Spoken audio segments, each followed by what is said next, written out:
जाने भन्नु पर्यो अब सबैले सेवा सुविधा राम्रो खोज्ने भयो क्या हेर्नु शिक्षा राम्रो भएन शिक्षा राम्रो भएन तपाईको त यहाँ अब बजार व्यवस्थापन भएन हेर्नु बस्ती थिए मान्छे थिए बस्तु बाउ थिए पालेका थिए मजा थियो अनि पुरा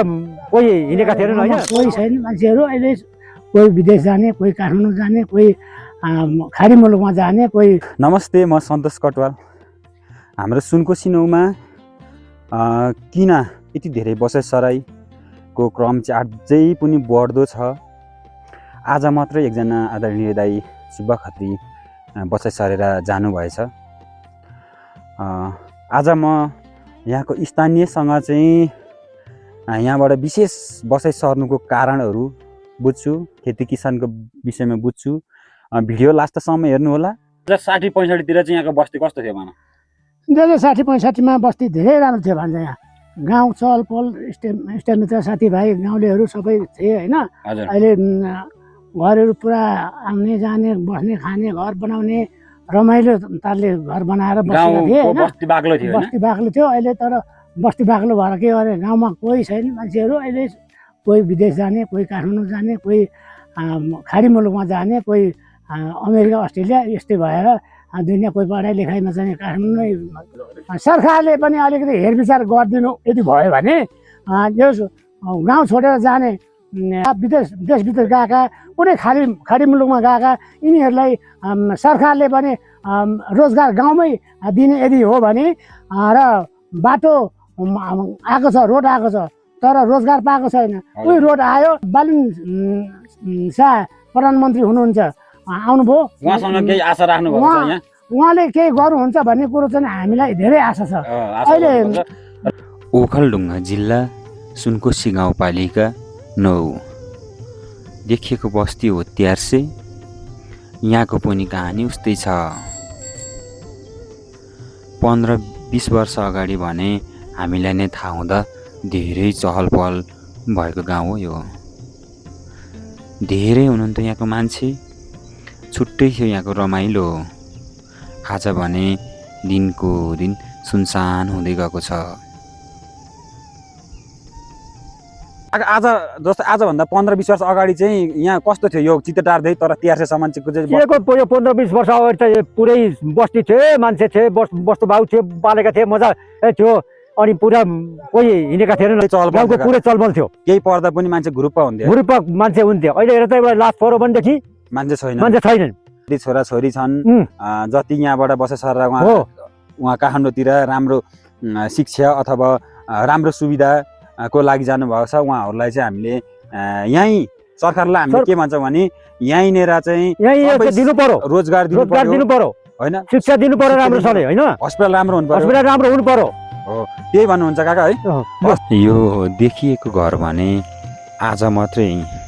बसाइ सरेर जानुभएछ उहाँको ठुलो व्यवहार थियो कमाइ पनि धेरै लाउनु भएको थियो खेतीयोगी जमिन भने प्रशस्तै थियो उहाँको आज भने उहाँ पनि सबै जानुभएछ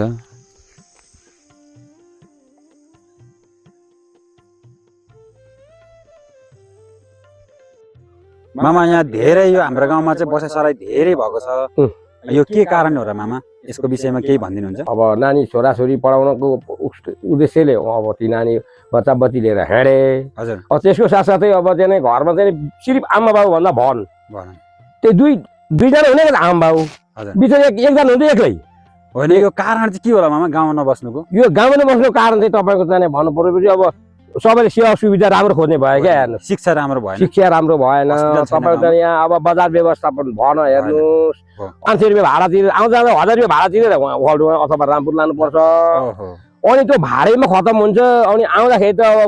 अब घर आइमे त त्यो भाडा दियो अब बाँकी खाली खाने खर्च पनि हुँदैन भनेपछि तपाईँहरूले यहाँ लागु उत्पादन गर्नु भएको छ त्यसको बजार चाहिँ भएन बजार व्यवस्थापन भएपछि त्यहाँ अब त्यो बजारबाट बिक्री वितरण गर्छ मान्छेले होइन अनि यहाँको मामा यहाँको युवाहरूलाई छ नि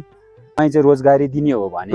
युवाहरू यहाँ बस्थ्यो युवा बस्यो नि रोजगार होस् अब तपाईँको जस्तै अब ब्याङ्लोर पास मेरा पनि नानी छोरीहरू ब्याङ्लोर पास गरेका छन् कोही ब्याङ्लोर पढ्दैछन् अब तिनलाई जागिर मिलेको छैन हेर्नुहोस् अब जागिर छैन अब बिचरा अब जागिर होला अब यहाँ काम गरेर पनि अब उनीहरूलाई शरम भयो। हजुर हजुर अब शरम भएपछि यहाँ घर बस्ने स्थिति नै भएन। भएन। अनि बाहिर काठमाडौँतिर गयो अब यताउता केही अब राम्रो शिक्षा डिग्री लिएका छन् तर उनीहरूले रोजगार गाउँमा पाएका छन्। पाएका छैनन्। अनि रोजगार काममा नपाएको कारणले गर्दाखेरि उनीहरू बिचरा अब काठमाडौँतिर गयो खान्छु केही गरेर खान्छु भनेको निमित्त उहाँ गयो। अब यहाँ काम गरौँ भने शरम भयो। अब ब्याचलर पास गरेको मान्छेले यहाँ गोबर त छोड्दैन। छोड्दैन। अनि त्यस कारणले गर्दा नि उनीहरू पनि यहाँ बसेनन् यहाँ। बसेनन्। अब यहीँ उनीहरूलाई चाहिँ अब सानो सानो ठुलो रोजगार मिलोस् तपाईँको केही जागिर मिलोस्। हजुर। अनि अब यहाँ बसिहाल्थ्यो नि बाउ आमालाई कोही हेर्छ हेल्प गर्छ हेर्नुहोस् बिजोग। अब गाउँलेलाई अब यताउता गाउँलाई फोन गर्नु गर्नु पर्यो नि अब गाउँले छैन कता कसलाई फोन गर्नु त्यो पनि फोन गरेर जानु नि पर्यो के कसो राजा। हामी किसानीलाई पनि हेर्नु मार कहाँ पर्यो किन पर्यो भन्नु त नि जस्तै अब आलु खेती गर्यो भने त्यो बेला खान दिएन हेर्नुहोस्। अब मकै खेती गऱ्यो भने त्यो मकै ढालिदियो भटौरे खेती गऱ्यो भने भटौरे खाइदियो हेर्नु। अब हामी के खाएर मात्र यो पीडा भनेको माथि सरकारसम्म पुगोस्। बसाइ सराईको क्रम भने अझै पनि रोकिन सकेको छैन। दिनको दिन बसाइ सरिरहनु भएको छ, दिनको दिन बस्ती खाली हुँदैछन्। अहिलेको सरकारसँग भने यहाँको स्थानीय बासिन्दाहरूले धेरै नै आशा गरेको देखिन्छ। यो भिडियो सरकारसम्म पुर्याउन सेयर, लाइक, कमेन्ट र सब्सक्राइब गर्न भने नबिर्सनु होला। फेरि भेटौँला अर्को भिडियोमा। हस्त, धन्यवाद।